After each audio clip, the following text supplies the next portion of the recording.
आज हम e की पावर ax प्रकार के फलनों के पीआई ज्ञात करेंगे।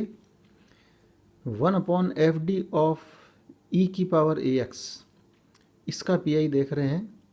तो यहाँ पर इस x का जो गुणांक है a, अगर यहाँ d की जगह हम a रख देते हैं यानी fa निकालते हैं और अगर इसकी वैल्यू 0 नहीं है तो आप इसका पीआई सीधा लिख देंगे e की power ax upon fa। x का जो गुणांक है a उसको d के स्थान पर रखेंगे तो fa आ जाएगा। यही fa यहाँ रखना है। अगर ये fa हमारे पास 0 नहीं है और अगर ये fa हमारे पास 0 है तो हमको ये मेथड यूज़ करना पड़ेगा 1/d माइनस a की पावर r ऑफ e की पावर ax का पीआई। यहाँ पे ध्यान ये रखना है कि जो a यहाँ पर है वही a यहाँ होना चाहिए same. So 1/d minus a की पावर r ऑफ e की पावर ax का पीआई, ये हम बराबर लेंगे x raise to r upon factorial r e की पावर ax। कब लेंगे? अगर हमारे पास में fa 0 नहीं है। fa 0 है। अगर हमारे पास fa 0 नहीं है तो हम सीधा fd की जगह fa यूज़ करेंगे। अगर fd के अंदर a रखने से fa 0 आता है तो x raise to r upon factorial r e की पावर ax काम में लेना है। अब ये क्वेश्चन ले लें, d प्लस 2 d माइनस 1 की पावर होल 3 y बराबर e की पावर x। तो सबसे पहले हम क्या करेंगे, इसका CF निकालते हैं। CF निकालने के लिए वही ऑक्सिलरी इक्वेशन लिखेंगे, d को रिप्लेस करेंगे m से। सो m प्लस 2 m माइनस 1 की पावर 3 इज इक्वल टू 0। कुछ राइटर क्या करते हैं जो स्टैंडर्ड के हैं वो यहाँ पे सीधा d की जगह d ही काम में लेते हैं, है ना। पर आपकी किताब में m से चल रहा है, m से चलने दीजिए। सो m की वैल्यू निकाल लेते हैं यहाँ से। सो m बराबर -2 तथा m बराबर 1, लेकिन ये पावर 3 है। So it is 3 time repeated, है ना। ये 3 टाइम का हमने जानबूझकर लिया है ये सवाल, ताकि आपको ये 3 बार का भी एक क्वेश्चन पता लग जाए, सॉल्यूशन मालूम हो जाएगा, इसका सुविधा रहेगी। सो m बराबर -2 और m बराबर 1 1 1 3 times repeated. So CF will be C1 e की power -2x plus e raise to x 3 बार है, क्यों C1 यहाँ पे आ गया इसलिए अब लेंगे C2 plus C3x plus C4x square. And PI is equal to 1/fd of e की power x, e raise to x है q की मान। सो 1/fd का मतलब d प्लस 2 d माइनस 1 की पावर 3 ऑफ e की पावर x। अब यहाँ पर थोड़ा सा ध्यान रखेंगे, x का गुणांक 1 है, तो अगर हम 1 यहाँ रखते हैं तो ये इसको 0 बना देगा। तो इसको 0 बनाने का मतलब fa 0 हो गया, तो ये वाला काम में लेंगे। और अगर यहाँ रख रहे हैं अपन तो ये 0 नहीं हो रहा है, 1 + 2 ही बन रहा है, तो इसके लिए आप ये ऊपर वाला फार्मूला काम में लेंगे। fa इज़ नॉट 0, केवल fa रख देंगे और e रेज टू x ऐसा कैसा ही आ जाएगा। सो d की जगह अपन ने रख दिया यहाँ पे 1 + 2, और यहाँ पर 0 हो रहा है इसलिए हम यहाँ पे इसको चेंज नहीं कर रहे हैं। e raise to x which is equal to 1/3, और अब ये हो गया a जो यहाँ पर है वही a यहाँ पर है, a बराबर 1 है, ये भी 1 है। तो d माइनस 1 की पावर r बराबर यहाँ पे हो गया 3, तो ये ऐसा कैसे आ जाएगा, x³ पावर r है, यहाँ भी r आ गया, तो x³ अपॉन फैक्टोरियल 3 और e रेज टू x। सो बड़ा सिंपल सा है ये। सो x³ अपॉन 18 हो गया ये, e raise to power x।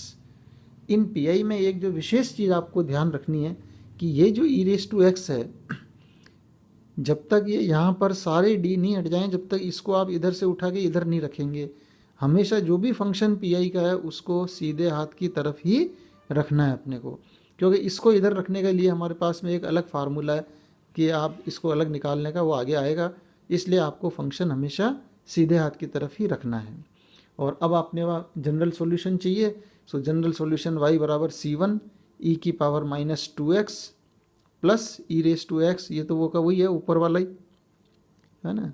ये थोड़ा सा यहाँ पे C2 C3 C4 है, तो यहाँ भी आप C2 C3 और C4 ही रखेंगे, एक्स स्क्वायर और प्लस x³/18 ई की पावर x। ये अपने पास में सॉल्यूशन हो गया। एक क्वेश्चन और लेते हैं थोड़ा सा अलग टाइप का। d³ -5d² plus 7d-3 of y equal to e की power 2x cos hyperbolic x। तो ऑक्सिलरी इक्वेशन निकालें इसकी। m³ -5m² plus 7m -3 equal to 0। इसके फैक्टर करना पड़ेगा अपने को, क्यूबिक इक्वेशन है। सो m³ यहाँ पर देखो आप m बराबर 1 इसको सेटिस्फाई कर रहा है, 7 और 1 8, 5 और 3 8। सो m-1 विल बी ये फैक्टर, तो m-1 के हिसाब से इनको अपन ने जमा लिया है, ठीक है। So m² into m-1 -4m into m-1 plus 3 into m-1 equal to 0। Factor था बड़े आराम से निकाल लेते हैं।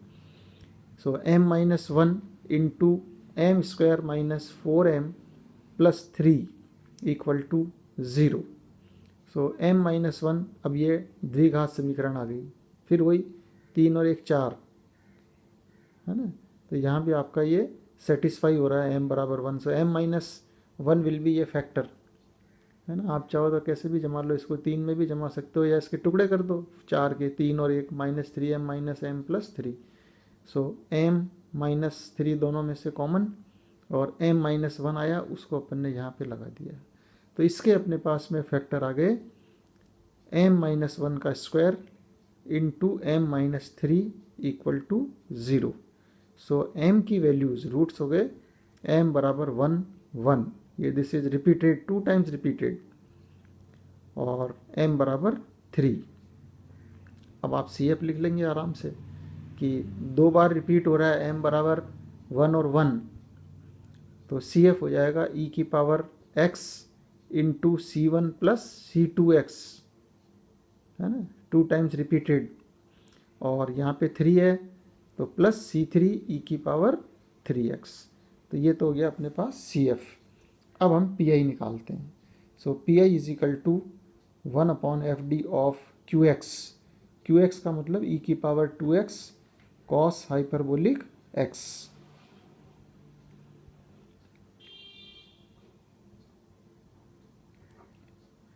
यहाँ पे वैल्यू रख दो 1/d-a का होल स्क्वायर d-3 और e की power 2x cos hyperbolic x।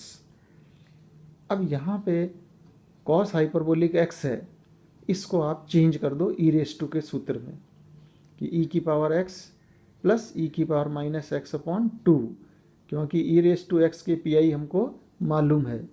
बजाय इसके कि आप अलग से और फार्मूले याद करें, इसको आप हमेशा ऐसे चेंज कर लो। यहाँ साइन हाइपरबोलिक आता है तो यहाँ माइनस कर लेना, ठीक है। और इन दोनों को अंदर गुणा कर लो, तो e की पावर 3x और ये नीचे 2 है तो यहाँ भी 2 आ गया, और इधर से हो गया e की पावर x, ये नीचे वाला 2, और FD as it is same आ जाएगा हमारे। अब e की पावर 3x यहाँ लगाते हैं। यहाँ लगाएंगे तो ध्यान रखेंगे कि इसके ऊपर नहीं लगाना है, क्योंकि यहाँ लगाते ही ये FA 0 हो रहा है, यहाँ पे a बराबर 3 है, यहाँ पे 0 नहीं हो रहा है ना। ये 1/2 ऐसा का ऐसा ही, तो d की जगह तो यहाँ 3 रख देंगे -1 होल स्क्वायर, और 1/d-a की पावर r को आपको छेड़ना ही नहीं है, r बराबर 1 हो गया यहाँ पे, और e⁻ax। अब a की जगह यहाँ पे दोनों जगह 3 आ गया, तो ये हो गया x/1, x की पावर r/r e की पावर ax, तो ये e⁻3x ऐसा कैसे आ गया। इधर अपन चलते हैं, तो यहाँ d-1 में रख रहे हैं तो ये 0 हो रहा है, इसलिए यहाँ पे आप रख देंगे, यहाँ 0 नहीं हो रहा है। सो 1 - 3, और यहाँ पे हो जाएगा पावर 2 है तो x² 2 e की पावर x। 3 - 1 का होल स्क्वायर 4, ये ऐसे का ऐसा ही आ गया, -2 और ये 2 है 1/2 1/2 और ये 1/2 x² e की पावर x, ये माइनस अपन ने बाहर रख दिया। सो 1/8 x e की पावर 3x माइनस 1/8 एक्स स्क्वायर, 2 दूनी 4 दूनी 8 हो गए यहाँ पे, ई की पावर एक्स। तो ये अपने पास में पी आई आ गया। और अब हमको जनरल सॉल्यूशन चाहिए, तो जनरल सॉल्यूशन के लिए हम क्या करते हैं, y बराबर C F plus P I. So solution will be y equal to C F ऊपर ने वही ऊपर वाला e की power x c1 plus c2x plus c3 e की पावर 2x, और पी आई 1/8 x e की पावर 3x minus 1/8 x square e raise to x. तो इस तरह से अपन इसको, आप चाहें तो और भी इसको सॉल्व कर सकते हैं कि यहाँ पे ई रेस टू एक्स वाली टर्म दोनों साथ रख लो, है ना। तो c1 plus c2x minus x square by 8, और इन दोनों को साथ रख सकते हैं, तो ई रेस टू 3x दोनों में कॉमन, और ये हो गया c3 प्लस x/8। तो इस प्रकार से अपने को ई रेस टू ए एक्स वालों की पी आई निकालने हैं। कुल मिला के अपने को वही ध्यान रखना है कि अगर नीचे एफ डी में ई रेस टू ए एक्स का पी आई देख रहे हैं, अगर एफ डी 0 ए रखने पर 0 नहीं हो रहा है, तब तो हम सीधा सीधा उसके अंदर ए रख देंगे, और अगर ये 0 होता है तो 1/d माइनस ए की power r e raise to a x is equal to x raise to r upon factorial r e की पावर ए एक्स। ये अपने को फार्मूला लगाना पड़ेगा, है ना। तो ये बिल्कुल सीधी सीधी एक्सरसाइज है, इनके क्वेश्चंस आप करो और ये आराम से आपके हो जाएंगे। सी एफ तो आपको अच्छी तरह आ ही गया होगा, सी एफ तो सभी सवालों में निकलनी है, इनका आप ध्यान रखेंगे। सी एफ का हर परीक्षा के अंदर अगर 6 नंबर का सवाल है तो 2 नंबर सी एफ के होते हैं, तो सी एफ को आप हमेशा सही सही निकालेंगे अच्छी तरह से, और सबसे पहले ही सी एफ निकालना है, बाद में निकालने में क्या कभी कभी इसको हम भूल जाते हैं। तो इसलिए सी एफ तो जैसा अपना सिस्टम है उसी सिस्टम से चलना है आपको, उसके बाद आप जो है पी आई निकालेंगे। अब आप क्वेश्चंस करिए।